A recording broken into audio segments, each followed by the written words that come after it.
Welcome to Drive the Daf, clear, structured explanation of the daily Daf in 20 minutes. You can even follow in the car.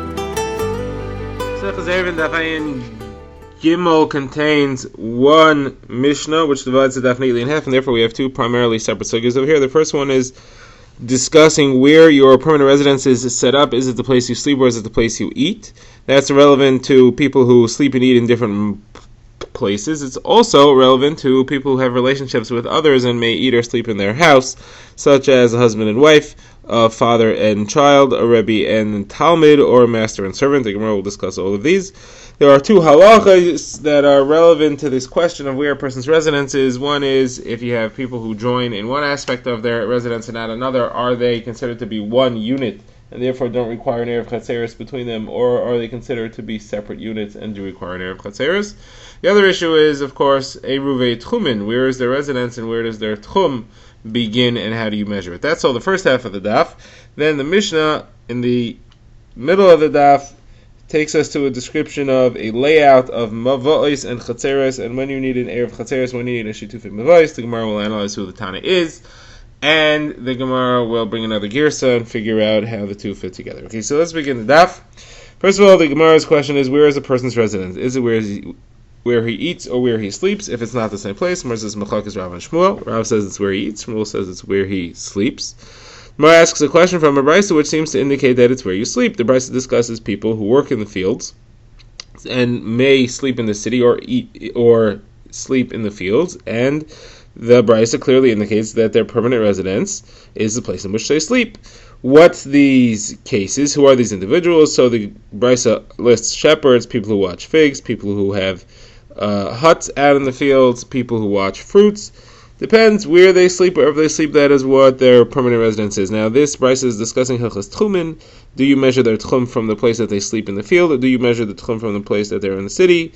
So it all depends where they sleep. If they sleep in the field, you measure the tchum from their sleeping place in the field. Otherwise, you measure it from the city. So the Gemara says, so how can Rav say that it goes by where you eat? It clearly goes by where you sleep. So the Gemara says, well, when Rav says it goes by where you eat, Rav means it goes by where you prefer to eat. The idea of where you eat is that this is your house. You want to eat here. If somebody wants to eat in one place but he can't because he doesn't have food there, then obviously that's not going to make it his house. The people here would rather eat in the field. If they could eat in the field, they would. The problem is there's no food out in the field. They have to go into the city to get food, and that's why they eat there. Therefore, the fact that they eat in the city doesn't make it their permanent residence. They really want to eat out in the field, and that's why if they're sleeping out in the field, their residence is out in the field, they prefer to eat there. If they sleep in the city, well, then they eat in the city anyway, so then for sure their residence would be in the city because that's where they actually eat. Now, Rav Yosef said to his Talmidim, remember, Rav Yosef became ill and he forgot a lot of what he learned, and Abai was reminding him of what he had taught them. Rav Yosef said, I never heard this halacha, this statement of Rav, that your permanent residence goes by where you eat. Abai said, you did tell it to us. Not only did you tell it to us, but based on that, you explained to us a Mishnah, our Mishnah which we've seen earlier. Brothers that eat together with their father, but they sleep in separate houses, but they all have their houses in one chatzer. They do have to make a separate Erev between them. And you had said that seems to indicate that it goes by where you sleep, because they sleep in separate houses. And we told you, and you told us that Rav Yehuda explained the name of Rav, that's not a proof, because here we were talking about where they don't actually eat in their father's house. They're supported by the fathers and they get food from him, but they take it home and they eat it at home.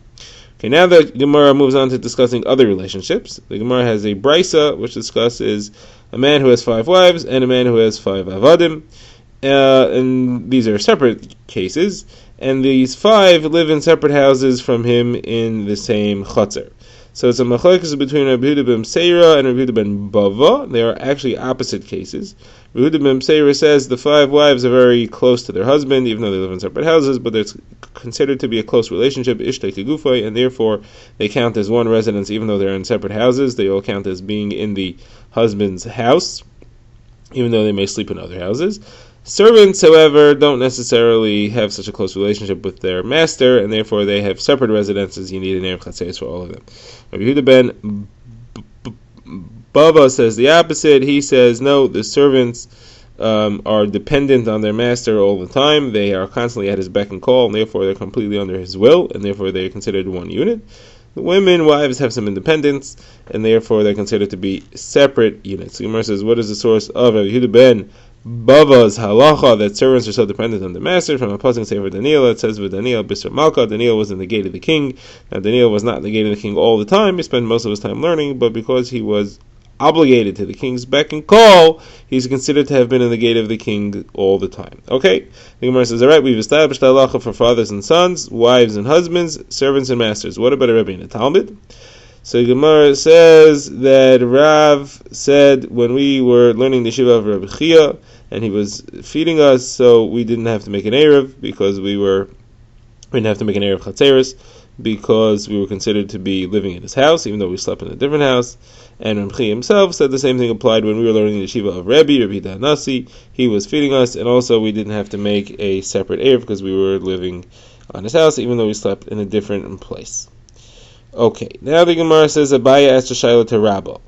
The Shaila is if you have 5 people who collected an Erev, they have an Erev between them, and now they want to join the Erev with a different Chatzar. So they're taking their Erev and they're bringing it to a different Chatzar, or that Chatzar is bringing the Erev to them. So the question is, if they're bringing it to a different Chatzar, do they have to each separately bring an Erev, or can one person represent to bring them all? Now we've seen this halacha in a previous Mishnah, in a previous Daf. Rashi explains that Abaya apparently didn't know about that Brisa, or he didn't know about that explanation, about that Mishnah, or he was not aware of that explanation, or he didn't know if it was halacha lemaisa. Rabba answered, only one of them has to go bring the Erev. He can represent all of them. They're considered to be one group.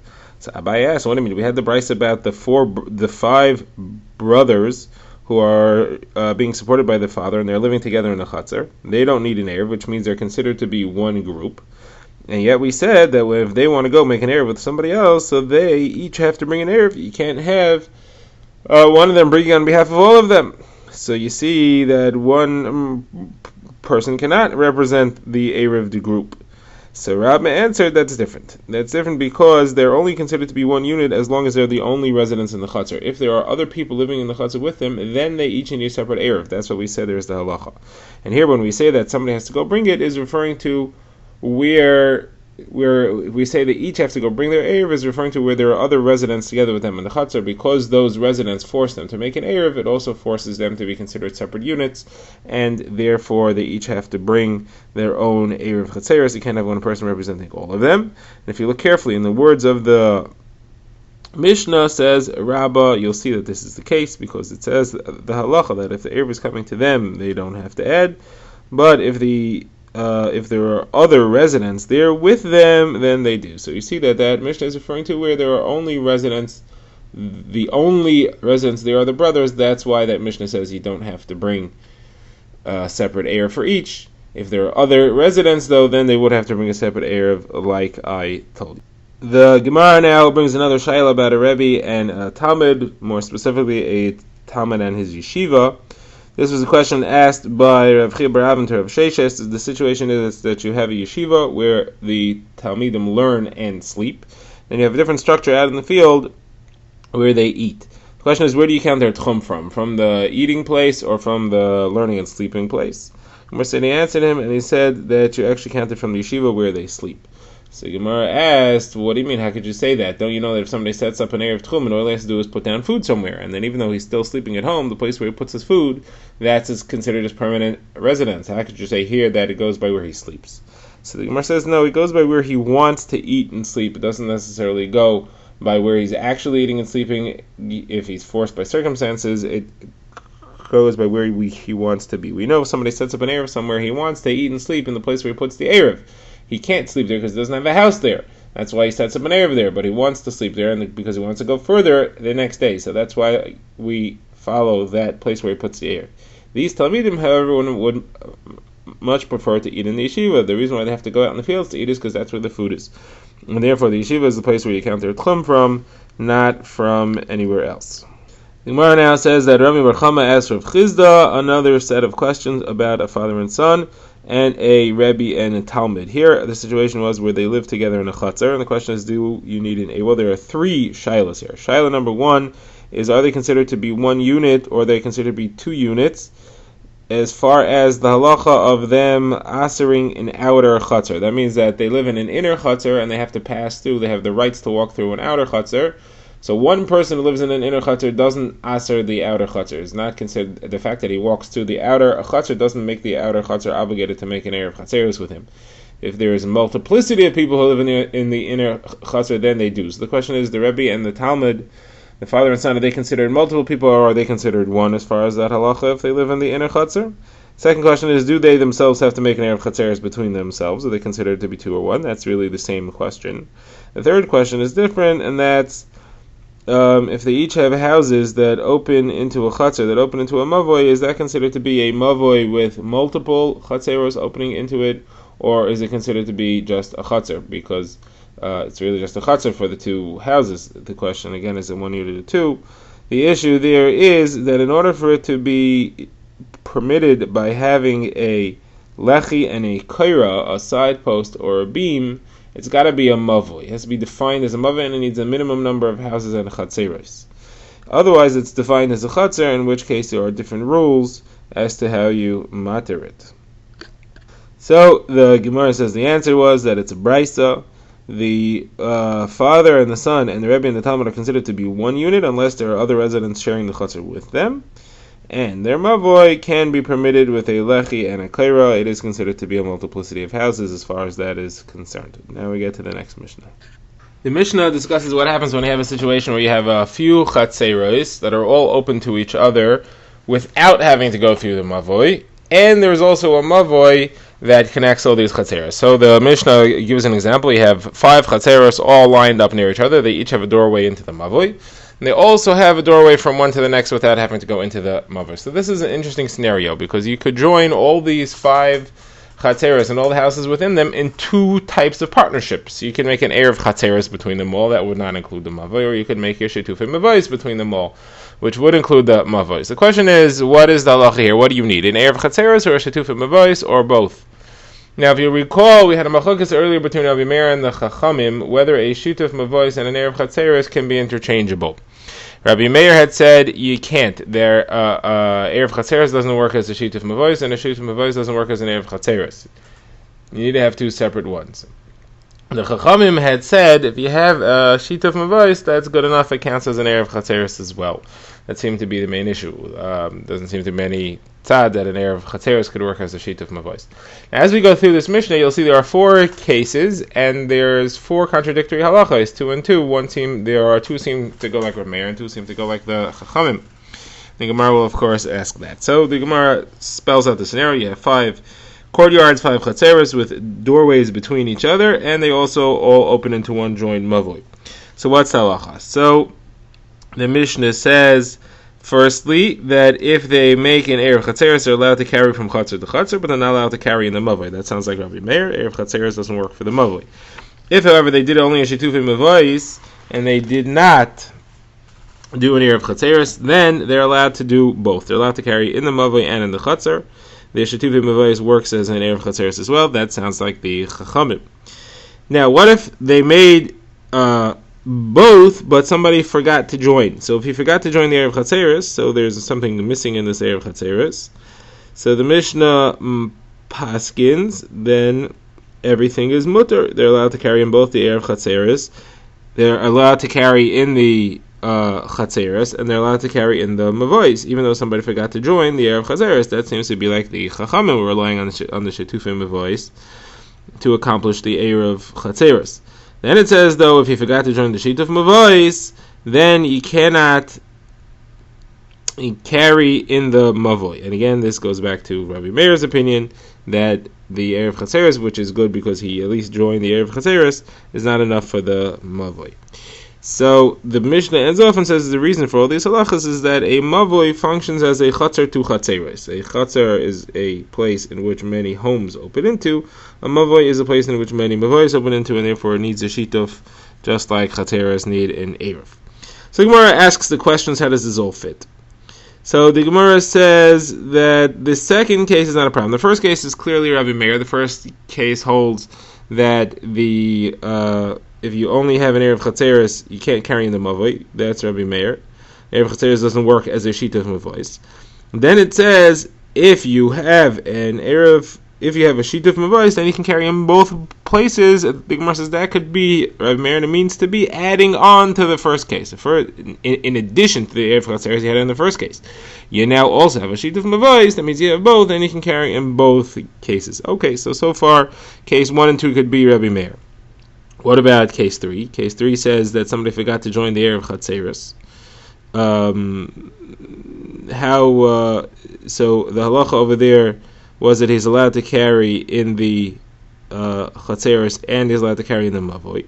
So that's Rabbi Meir, assuming that he did a bittul rishus. So he was mevatel rishus, therefore he's allowed to carry in the Chatzeres. Oh, he's not allowed to carry. Everybody else is allowed to carry in the Chatzeres, and also in the Mavoi because he joined in the Shetufei Mavois.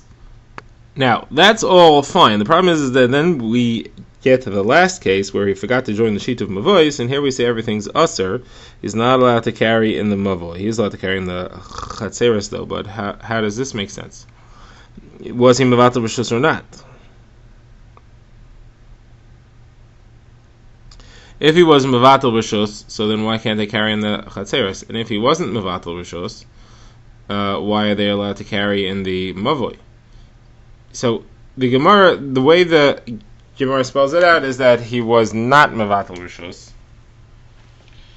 And the first case is that he was also not Mevatel Rishus, and then it doesn't fit with Rabbi Meir anymore. So it's got to be the Chachamim. So we're stuck.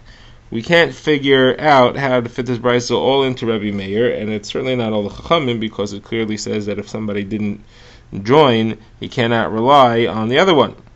If he didn't make an Erev Chatzeres, he can't rely on the sheet of Mavois. If he didn't make a sheet of Mavois, he can't rely on the Erev Chatzeres. How do you fit this in? So the Gemara says as follows: the case where he forgot to join the Erev Chatzeres, the Rabbi Meir agrees he could rely on the Shetufim Mavois even though he wasn't Mevatel. And the reason is that Rabbi Meir's whole reason that he says you cannot have a sheet of Mavois take the place of an Erev Chatzeres is because people forget about an Erev Chatzeres. But if 4 out of 5 people made an Erev Chatzeres and one guy forgot, you don't have that concern. And therefore, in the case where the one person forgot to join the Erev Chatzeres, even without him being Mevatel Rishos, the fact that he joined the sheet of Mavois is enough, and therefore he's allowed to carry in the Chatzeres and in the Mavois. If, however, he forgot to join the sheet of Mavois, the Erev Chatzeres doesn't work for a sheet of Mavois, and therefore he can carry in the Chatzeres and not in the Mavois, like the Mishnah concludes. Okay, now the Gemara has a different girsa in this Mishnah, and this girsa comes either from Rav Yehuda quoting Rav, or Rav Kahana quoting Rav, or perhaps it's Rav Kahana himself. This version, there is no doorways between these chatzeres. There's 5 separate freestanding chatzeres. They cannot get from one to the other except through the mavoi. And when it says that they made Erev chatzeres, it means that each chatzer made an Erev in and of itself for its own inhabitants. And the Mishnah is telling us whether they are allowed to rely on their Erev just in their chatzer when they have a sheet of Mavois, and whether they're allowed to rely on the sheet of Mavois when they just have an Erev in their Chatzar. Now, this girsa, why does it say it this way? Why does it not like the situation where they're all open from one Chatzar to the next Chatzar? You can carry from one to the next. So Abaya asked Rav Yosef that question, and Rav Yosef gave one answer, and the Gemara later will give another answer. Rav Yosef's answer was that this opinion holds that you cannot make a sheet of Mavois unless you go through the doorways from the Mavoi to the Chatzar. When you're bringing the wine or the bread to make the sheet of Mavois, you have to carry it through the doorway into the Mavoi. And the concern was that if there's doorways to the Chatzeres, maybe they'll just shortcut through the Chatzeres, and that would be a puzzle sheet of Mavois, therefore you can't have such a case. Now the Gemara attacks this. The Gemara says it's not true that you have to go through the doorways themselves. And the Gemara tries 3 proofs to show that you don't have to go through the doorway into the Mavoi. What are the 3 proofs. So the first one is we have a brisa that says if you have, it's actually our previous Mishnah, you have a balabayas who makes a partnership in a barrel of wine with his neighbor on his left, and a separate partnership with his neighbor on his right. This is a sheet of mavois. They are neighbors in his mavoi. So that works. That's good enough to be a sheet of mavois. Now over there, they bought the wine together before they were interested in making a mavoi and just set it up in the chutzner. So there was never any carrying from place to place. They just pooled their money and bought wine. So obviously you don't have to carry it through the doorways or anything like that. So the Gemara says no, the case was that after they bought it, they picked it up and they just carried it around through the doorways from the chatzeros to the mavois and back in order to fulfill this requirement. Rashi says this is a very forced answer and it's not going to stand in the end. The Gemara brings a second raya, and that's a Mishnah that describes how do you set up a sheet of mavois. This is a Mishnah of Ayin the test coming up. It says somebody just takes a barrel of wine, leaves it in the chutzner, and he's makna a piece to everybody who lives in this mavoi.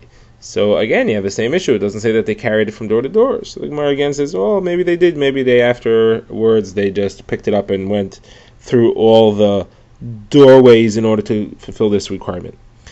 The Gemara says then, third raya, do you mean to say that if somebody wants to make a sheet of mavois with bread and he's makna bread to everybody, that he has to go carry it through all the doorways as well? That can't be, because we have a case, a statement of Rav Yehuda Amar Rav, that said if people were sitting and eating together when Shabbos began, and they were at the table together, and they were sharing bread, because they're having a meal together, and then Shabbos began. So the fact that they were sitting and eating together counts as an Eruv.